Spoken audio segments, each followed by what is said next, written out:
ఈరోజు ఉన్నటువంటి నేపథ్యంలో ఒక పక్కన అంబేద్కరిజాన్ని మోస్తూనే మరో పక్కన అవమానాలు భరిస్తూనే అణగారిన వర్గాల గుండె చప్పుడుగా ప్రశ్నించే గొంతుగా జైభీం టీవీ జైభీం దినపత్రిక ఉన్నది. కానీ ఎంతవరకు మనం నిలబడుతున్నాం, ఎంతవరకు మనం ఆశయం కోసం నిలబడుతున్నాం, ఎంతవరకు మనం pay back to the society చేస్తున్నాం, ఎంతవరకు మనం ఇప్పటి వరకు మనం నిలబడ్డది ఎంతసేపు నకిలీ వెధవల్లాగా, నకిలీ రాజకీయ నాయకుల్లాగా, నకిలీ వేష్టలు చేస్తూ, నకిలీ చేష్టలు చేస్తూ ఇవాళ ఉన్నటువంటి కులాలను తాకట్టు పెట్టి మతాల మీద రాజకీయం చేసేటువంటి అనేక మంది ఉన్నారు. అందుకోసం మన జాతులు బాగుపడలే. బాబాసాహెబ్ అంబేద్కర్ గారిని కూడా ఓడించింది కూడా మన జాతులే. ఒక తెలివికల్లా అటువంటి ఒక తెలివికల్లవాడు జాతి కోసం అనేకమైన కష్టాలు పడుతుంటే ఆ తెలివికల్లవాన్ని ఈ సమాజము గుర్తించదు. ఈ సమాజానికి కావాల్సింది తెలివికల్ల వాళ్ళు కాదు, తెలివి తక్కువ వాళ్ళు కావాలి. మేధావని చెప్పుకునేవాడు ఎప్పుడు కూడా ముందుకు రాడు, వెనక నుండి గోతులు దొవ్వేటువంటి వ్యవస్థలో ఉన్నటువంటి వ్యక్తులు. అందుకోసమే మన జీవితాలు బాగుపడాలంటే, మన ఆశయం బాగుపడాలంటే కనీసము ఇది మన గొంతుక, ఇది మన టీవీ ఛానల్, ఇది మన ఆత్మగౌరవ నినాదము. కానీ ఇప్పటికీ కూడా మీకు అర్థం కాదు. మీ గురించి మాట్లాడేది, మీ గురించి ప్రశ్నించేది నీ జాతి బిడ్డ, ఇది మన టీవీ ఛానల్, మన గొంతుక. అవినీతి అధికారుల భరతం పట్టండి, అవినీతి అధికారుల భరతం పట్టండి. కానీ అవినీతి అధికారుల భరతం పడుతున్నారు, ఓకే. ఎవరెవరు అధికారుల భరతం పడుతున్నారు? రోజు ఏసీపీ అధికారులు డైలీ ఒక 3, 4, 5 డైలీ ఏసీపీ అధికారులు పట్టుకుంటున్నారు. తెలంగాణ రాష్ట్రంలో ప్రతి చోట ఏసీపీ అధికారులు ప్రతిరోజు చిన్న చిన్న అధికారులను పట్టుకొని ఏసీపీ అధికారులు అలజల్ చేసేటువంటి సందర్భాలు మనం డైలీ చూస్తున్నాం. మరి ఐఏఎస్ ఐపీఎస్ స్థాయి అధికారులు, పోలీసు డిఎస్పీ డీసీపీ స్థాయి అధికారులు, డిఎస్పీ స్థాయి అధికారులు, ఆర్డీఓ స్థాయి అధికారులు, ఎంఆర్ఓ స్థాయి అధికారులు, కలెక్టర్ స్థాయి అధికారులు, ఇంకా వివిధ రకాలుగా ఉన్నటువంటి అధికారులు ఎందుకు దొరకలేకపోతున్నారు? ఎందుకు వాళ్ళని పట్టుకోలేకపోతున్నారు? వాళ్ళు అవినీతి చేయట్లేదా? ప్రభుత్వ సొమ్ముతోని, ప్రజలు కట్టేటువంటి ట్యాక్సీతోని వాళ్ళు జీతాలు తీసుకునేటువంటి అధికారులు, ప్రజలకు మేలు చేయవలసినటువంటి అధికారులు, ప్రజా సొమ్ముతో కోట్ల రూపాయలు పడగలెత్తినటువంటి అధికారులు, అధికార బలంతో పదవిందన ఆశతోని జీతాలు సరిపోకుండా ఇవాళ లంచాలకు మంచాలు వేసేటువంటి దౌర్భాగ్యన పరిస్థితి ఈ తెలుగు రాష్ట్రాలు కాదు, ప్రపంచవ్యాప్తంగా భారతదేశవ్యాప్తంగా ఉన్నటువంటి నేపటి దినాలు మనం చూస్తున్నాం. కానీ మరి ఉన్నతమైనటువంటి అధికారులు ఎందుకు దొరకలేకపోతున్నారు? ఓ ఐఏఎస్ ఐపీఎస్ అధికారి దొరికిందా? దొరకలేదు. కింది స్థాయి అధికారులు ఎందుకు దొరుకుతున్నారంటే వీళ్ళంతా ఎస్సీ ఎస్టీలు, వీళ్ళపైన ఎప్పటికీ నిఘా ఉంటుంది. వీళ్ళను ఉద్యోగం చేసుకునేటువంటి వెసులుబాటు కూడా కల్పించరు. కావాలని వీళ్ళు రెచ్చగొడతారు, కావాలని వాళ్ళకు డబ్బులు ప్రేరేపిస్తారు, కావాలని వాళ్ళకు అనేకమైనటువంటి అవకాశాన్ని కూడా చూపిస్తారు, లేని ఆశను కూడా కల్పిస్తారు. కల్పించి ఏసీపీ అధికారులకు పట్టిస్తారు. తర్వాత వాళ్ళ జీవితాన్ని ఆగం చేస్తారు. వాళ్ళు ఏసీపీ కోట్ల చుట్టూ తిరగలేక, ప్రమోషన్లు రాలేక, ఆ కోర్టు ఎప్పుడు ఆ కేసు కొట్టేస్తే తెలియలేక ఆఖరికి వచ్చేసరికి వాళ్ళ జీవితాలు ఆగం చేసుకుంటారు. షుగర్లు, బీపీలు, అనేకమైన రోగాలు తెచ్చుకొని ఉద్యోగాల పేరిట ఇవాళ వాళ్ళ జీవితాలు ఆగమైపోతాయి. అలా కుటుంబం దగ్గరికి పోలేరు, బంధుమిత్రుల దగ్గరికి పోలేరు. అంటే ఏసీపీ గారు దొరికిన లంచగొండి అనేటువంటి పరిస్థితి. మరి లంచగొండి అధికారులు ఉన్నత స్థాయిలో కూడా ఉన్నారు కదా, మరి వాళ్ళని ఎందుకు పట్టుకోలేకపోతున్నారు? వాళ్ళు కూడా లంచం తీసుకునే కదా, వాళ్ళు తీసుకున్న తరహాలని కదా వీళ్ళు లంచం తీసుకుంటున్నారు. మరి అవినీతి అధికారుల భరతం ఎప్పుడు పడతారు? ఉన్నతమైనటువంటి అధికారుల భరతం ఎప్పుడు పడతారు? చాలామంది ఐఏఎస్ ఐపీఎస్ అధికారులు వాళ్ళకు వచ్చేటువంటి జీతం 2,60,000. 2,65,000 జీతం నుంచి వెళ్ళి వాళ్ళు బతికేటువంటి పరిస్థితి ఏంది? 2,65,000 జీతంతోనే వాళ్ళు బతున్నారా? విలాసవంతమైన కోట్ల రూపాయలు పడగలెత్తిన అధికారులు వాళ్ళ భరతం పట్టారా? మరి వాళ్ళకి అత్యధికంగా డబ్బు ఎక్కడి నుంచి వచ్చింది? ఎవరి సొమ్ము, ఎవరి కడుపు కొడుతూ వచ్చింది? వాళ్ళకి వాళ్ళు ఎంత కష్టపడుతూ వచ్చింది అనేటువంటిది కూడా ఏసీబీ అధికారులకు, ఈడీ అధికారులు తెలియాలి. అందుకోసమే అవినీతి అధికారుల భరతం పట్టండి. Indian administration service IAS, Indian police service IPS అధికారులు, మరి వీళ్ళందరూ కూడా కోట్ల రూపాయలు పడగలెత్తినటువంటి అధికారులే. వీళ్ళందరూ కూడా లంచాలు తీసుకోవాలంటే లంచాలు తీసుకుంటారు, లంచాలు తీసుకోవాలంటే లంచాలు తీసుకుంటారు. ఏ విధమైన లంచాలు తీసుకుంటారంటే వాళ్ళు కూడా అవకాశాన్ని బట్టి లంచాలు తీసుకుంటారు. కూర్చొని సంపాదించుకునేటువంటి డబ్బు ఏ పొలిటికల్ లీడర్ అయినా తీసుకుంటాడు. ఆఖరికి ఐఏఎస్ ఐపీఎస్ అధికారులు తీసుకుంటారు, ఆఖరికి ఎవరంటే వాళ్ళ కింది స్థాయి అధికారులు కూడా తీసుకుంటారు. మరి వీళ్ళ అవినీతిని మరి ఎప్పుడు బయట పెడతారు? వీళ్ళ అవినీతిని ఎప్పుడు ఈ సమాజానికి పెడతారు? మరి వీళ్ళ అవినీతిని ఎప్పుడు ఈ సమాజానికి అందిస్తారు అనేటువంటిది ప్రధాన వార్త. అవినీతి అధికారుల భరతం పట్టండి. అవినీతిని ప్రశ్నిస్తే చాలు మళ్ళా రెచ్చిపోతున్నారు. కోట్లు సంపాదిస్తున్న కుబేరుల సంగతి ఏంది? సామాన్యులపై ప్రతాపం చూపిస్తున్న అవినీతి నిరోధక శాఖ అధికారులు కోట్ల రూపాయలు కొల్లగొడుతూ లేనులను గాలికి వదిలేస్తున్నారు. ఒక్కో ముద్ద బారిన అవినీతి అధికారి చాలా వ్యవస్థ నాశనం చేయడానికి ప్రజల సొమ్ము కోసం పాకులాడుతున్న దాంట్లో పెద్దోళ్ళు లేరా? ప్రభుత్వ భూముల్లో ఒక్క కలెక్టరు 20,000 కోట్ల ఆస్తులు సంపాదించాడు.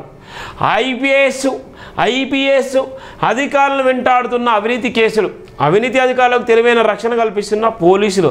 అధికారం పెద్దదైతే అవినీతి ఎంతైనా చేయొచ్చా?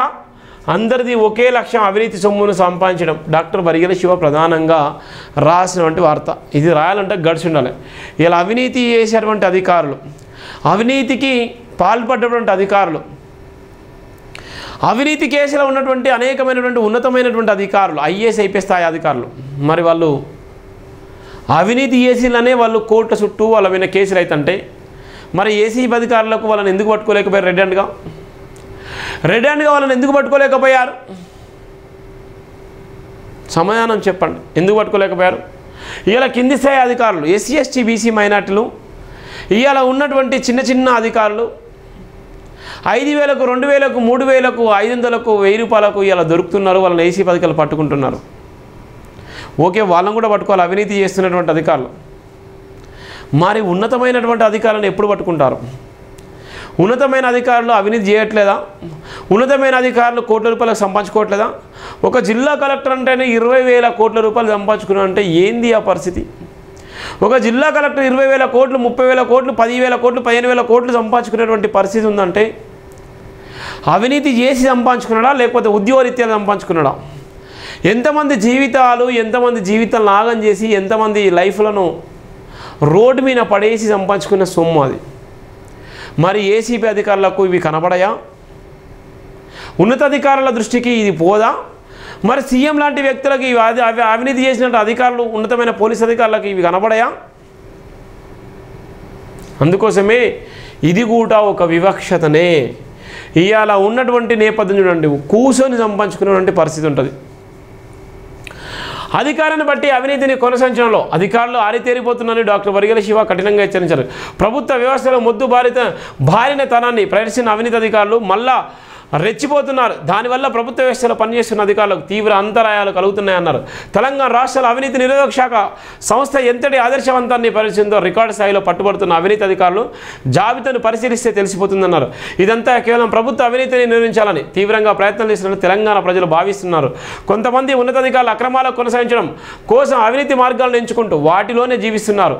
ఒక్కొక్క ప్రభుత్వ శాఖలో ఒక్కొక్క మొద్దుబారిన అధికారి వ్యవస్థలో ప్రభుత్వ సొమ్మును ఎంత సునాయాసంగా మాయం చేస్తున్నారో వాళ్ళ చుట్టూ తిరుగుతున్న అవినీతి అధికారులను క్షుణ్ణంగా పరిశీలిస్తే తెలిసిపోతున్నారు. గమ్మత్తైన విషయం ఏంటంటే అవినీతి అధికారులకు రక్షణ కల్పించడంలో కొంతమంది పోలీసు అధికారులు నాణ్యమైన తెలివిని ప్రదర్శిస్తున్నారు. అదే అవినీతి అధికారులకు రక్షణ కల్పించడంలో కూడా ప్రధాన పాత్ర పోషించేటువంటి నేపథ్యం ఉంది. ఇది మనం చూస్తున్నటువంటి అవినీతి. మరి ఇంత స్పష్టంగా రాసినటువంటి అవినీతి అధికారులు మరి వీళ్ళు భరతం ఎప్పుడు పడతారంటే వాళ్ళ భరతం పట్టరు, వాళ్ళ జోలికి పోరు, వాళ్ళ వ్యవస్థ జోలికి పోరు, వాళ్ళని పట్టించుకోరు, వాళ్ళకు అవన్నీ అవసరం లేదు.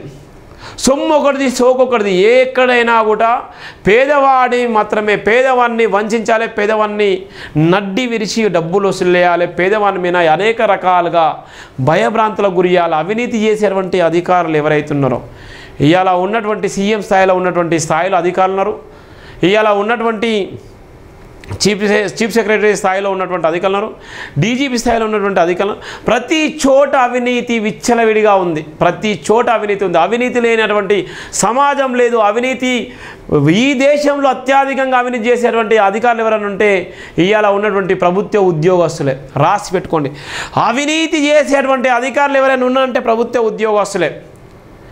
ఈ వీడియో ప్రభుత్వ అధికారులకు నిజంగా మీకు ఈ ప్రభుత్వ అధికారులకు ప్రతి ఒక్కరికి ఈ వీడియో అంకితం చేయండి, షేర్ చేయండి. అవినీతికి ఎక్కువ పాల్పడ్డటువంటి అధికారులు ఎవరంటే ప్రభుత్వ ఉద్యోగస్తులే.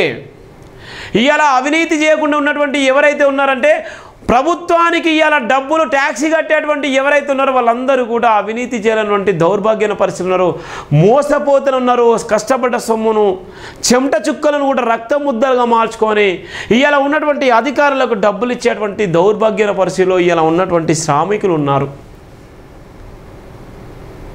ఇవాళ అత్యధికంగా అవినీతి చేసేటువంటి అధికారులను మరి ఎప్పుడు పట్టుకుంటారు?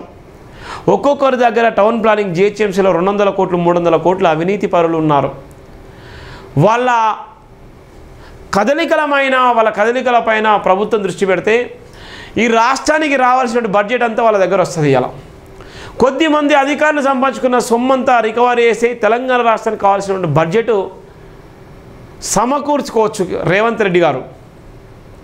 ఇవాళ అవినీతి చేసినట్టు అధికారులు భరతం పట్టండి. అవినీతిని మేము ప్రశ్నిస్తే ఇవాళ వాళ్ళు అనేక రకాలుగా కుట్రకుతంత్రాలు చేస్తారు. మరి ఇంత పెద్ద అవినీతి చేసినటువంటి అధికారులు మరి భరతం ఎప్పుడు పడతారో అర్థం కాని పరిస్థితి. మరి కొంతమంది పోలీసు అధికారులు బాధ్యతగా వ్యవహరిస్తున్నారు. అదే అవినీతి అధికారులపై చర్య తీసుకోవాల్సిన పోలీసు అధికారులు వాళ్ళ చుట్టూ ప్రదక్షిణాలు చేస్తూ రక్షణ కల్పిస్తుంటే అవినీతి అధికారులు రెచ్చిపోకుండా ఇంకేం చేస్తారన్నారు. స్టేషన్ స్థాయి అధికారులు తీరు మారి అధ్వానంగా తయారైందన్నారు. అవినీతి అధికారులు ఎక్కువగా సాయం పొందుతున్నది పోలీసు అధికారులే అన్నారు. అవినీతి పరులపై కింది స్థాయి పోలీసు అధికారి ఉన్నత స్థాయి పోలీసు అధికారులకు చేరవేస్తున్న సమాచారం మీదనే అవినీతి పరులకు కరడు కట్టిన రక్షణ కల్పించబడుతుందన్నారు. మొత్తం మీద ప్రభుత్వ సొమ్మును మాయం చేయడంలో అవినీతి అధికారులు ఎక్కడ దొరకకుండా తప్పించుకు తిరుగుతూ పోలీసు రక్షణ వలన అవినీతి సొమ్ముతో దోబూచులాడుతున్నారు. ప్రభుత్వ వ్యవస్థలన్నీ రక్షించాలని వాడే భక్షించగా అవినీతిని ప్రదర్శించినప్పుడు ప్రభుత్వాలు మాత్రం ఏం చేయగలవన్నారు. సామాన్యులైతే వేటాడి పట్టుకుంటున్న అధికారులపై పై స్థాయి అధికారులపై ఎందుకు కనికారం చూపుతున్నారో, ఏ ప్రభుత్వ శాఖలో చూసినా ఉన్నత హావా అవినీతి రూపంలో ఏ స్థాయిలో కొనసాగుతుందో ఇప్పటికీ పసిగట్టలేకపోతూ ఉన్నటువంటి నేపథ్యం ఉంది. నిజాయితీని కలిగిన అధికారులు పసిగడుతుంటే అవినీతి అధికారులు వాళ్ళపై పగబడుతూ కక్ష సాధింపు చర్యలు చేపడుతున్నారు. అవినీతి సొమ్ముకు కూడా ప్రతి ప్రభుత్వ ఆఫీసులు ఆడిట్ చేయబడుతుండడం ఎంతటి మోసమో ప్రభుత్వాలు గమనించాలన్నారు. అవినీతి అధికారులు దొరికితే దొంగలు లేదంటే దొరల్లాగా తెగ బిల్డప్లు ప్రదర్శిస్తూ విలాసవంతమైన విలాసాలతో జల్సలు చేస్తూ కుబేరుల జాబితాలో చేరిపోతున్నారు. లెక్కలేని ఆస్తులు సంపాదించిన అధికారుల ఆస్తుల లెక్కల వివరాలు ఇంకెప్పుడు వెలుగులోకి వస్తాయంటూ సామాన్య ప్రజలు ప్రభుత్వాలను చీరించుకునే పరిస్థితులు ఎదురవుతున్నాయి అన్నారు. ఒక్క అవినీతి నిరోధక శాఖ మాత్రమే ఇంత చాకచక్యంగా పనిచేస్తుంటే అవినీతి నిర్మించాల్సిన మిగతా శాఖలు ఏం చేస్తున్నాయని ప్రశ్నించారు. అవినీతి అధికారుల చుట్టూ పోలీసు అధికారులు చెక్కలు కొడుతుంటే వాళ్ళని ఎవరు పసిగట్టలేరన్నారు. ఐపీఎస్ అధికారులను వెంటాడుతున్న అవినీతి కేసులు, అవినీతి మరకలు ఏ విధంగా పోగొట్టాలన్నారు. అవినీతి దొరకడం ఏంది అనేటువంటి నేపథ్యం ఉంది. ఒక పక్కన అవినీతి చేసేటువంటి అధికారులు సునాయాసంగా అవినీతి చేస్తున్నటువంటి దౌర్భాగ్యమైన పరిస్థితి, ఒక పక్కన అవినీతి చేస్తూనే విచ్చలవిడిగా కోట్ల రూపాయలు సంపాదించుకున్నటువంటి అవినీతి చేసిన అధికారులు ఇలా ఉన్నటువంటి అనేక రంగాల్లో అనేక స్థాయిలో ఉన్నటువంటి అధికారులు మరి ఎప్పుడు పట్టుకుంటారు? వాళ్ళకు వచ్చేటువంటి జీతం, వాళ్ళకు ఉన్నటువంటి స్కేల్ తీసుకుంటే వాళ్ళకు వచ్చేటువంటి నెల జీతానికి సంబంధించినటువంటి అంశాన్ని తీసుకుంటే నెల జీతం ప్లేసెస్ వాళ్ళ జీవితము వాళ్ళకి ఎంత రావాలి, వాళ్ళు ఎన్ని కోట్ల రూపాయలు సంపాదించుకున్నారు, మరి ఆడిట్లో వాళ్ళు రారా, ఆడిట్ లెక్కల్లోకి వాళ్ళు రారా, వాళ్ళ ఉద్యోగస్తుల్లో వాళ్ళ ఉద్యోగంలో చేరినప్పటి నుంచి వాళ్ళు రిటైర్మెంట్ అయ్యే వరకు వాళ్ళు సంపాదించిన ఆస్తులన్నీ, వాళ్ళకు ఉన్నటువంటి డబ్బులు ఎంత, మరి అవన్నీ అవినీతి కదా. ఏ విధంగా సంపాదించుకున్నారు? కొన్ని దేశాలలో అవినీతి చేసినటువంటి అధికారులను వాళ్ళు ఎంతటి స్థాయిలో ఉన్నా వెంటనే ఉరిశిక్ష చేసి వెంటనే అమలు చేసేటువంటి చట్టాలు, శిక్షలు ఉన్నాయి. మరి మన భారతదేశంలో ఎంత అవినీతి చేసినా, ఎంత దోచుకున్నా, ఎంత కుబేరులాగా ఎదిగినా, ఎంత పేదవాళ్ళలాగా ఎదిగినా కూడా పేదవాడికి రూపాయి కూడా ఇవ్వరు. కుబేరుని స్థాయిలాగా ఎదిగినా కూడా, అవినీతి చేసి ఎదిగినా కూడా వానికి అండదండలు ఉంటాయి, వానికి చప్పట్లు కొడతారు, వానికి జేజేలు పలుకుతారు. అవినీతి చేసినటువంటి అధికారులు కూడా వానికి అండదండలు ఉంటారు. ఇది మన భారతదేశంలో నుండి దౌర్భాగ్యమైన వ్యవస్థ. మళ్ళీ మన కులము, మతము, ప్రాంతం అని కూడా దీంట్లో కూడా మళ్ళా వివక్షత. ఇది నేటి దేశంలో జరుగుతున్న అవినీతి. మరి ఇంత అవినీతి జరుగుతున్న ఐఏఎస్, ఐపీఎస్ అధికారులు, కింది స్థాయి అధికారులు, ఉన్నతమైన అధికారులు, ఎమ్మెల్యేలు, ఎంపీలు, మినిస్టర్లు, ఓఎస్లు, గిఎస్లు, ఇవాళ ఉన్నటువంటి సెక్రటరీలు, గిక్రెట్లు అందరూ అవినీతి చేసేటువంటి దౌర్భాగ్యాలు పరుస్తున్నారు. మరి ఏం చేస్తున్నారు? ఆఖరికి మీడియాలో ఉన్నటువంటి వ్యక్తులు కూడా అవినీతి చేసేవాళ్ళు. వారికి ప్రతి వ్యవస్థలో అవినీతి చేసేవాళ్ళు, ప్రతి వ్యవస్థలో మోసం చేసేవాళ్ళు. మరి అవినీతి నిరోధక శాఖ పేదోడి జోలికి మాత్రం వస్తుంది, మరి ఉన్నతమైనటువంటి జోలికి ఎందుకు పోవట్లేదు? ఇది ఏసీబీ అధికారులకే వీడియో అంకితం. ఎందుకు పోవట్లేదు? ప్రతి చోట అవినీతి ఉంది, ప్రతి చోట అన్యాయం జరుగుతుంది, ప్రతి హోటల్స్లో అన్యాయం జరుగుతుంది, తినే ఫుడ్లో కూడా కల్తీ జరుగుతుంది. ప్రతి చోట, ప్రతి వ్యవస్థలో, ప్రతి ఒక్కరి దగ్గర, ప్రతి దగ్గర అవినీతి ఉంది. ప్రతి స్కూల్లో అవినీతి ఉంది, ప్రతి బార్లో అవినీతి ఉంది, ప్రతి మార్కెట్లో అవినీతి ఉంది.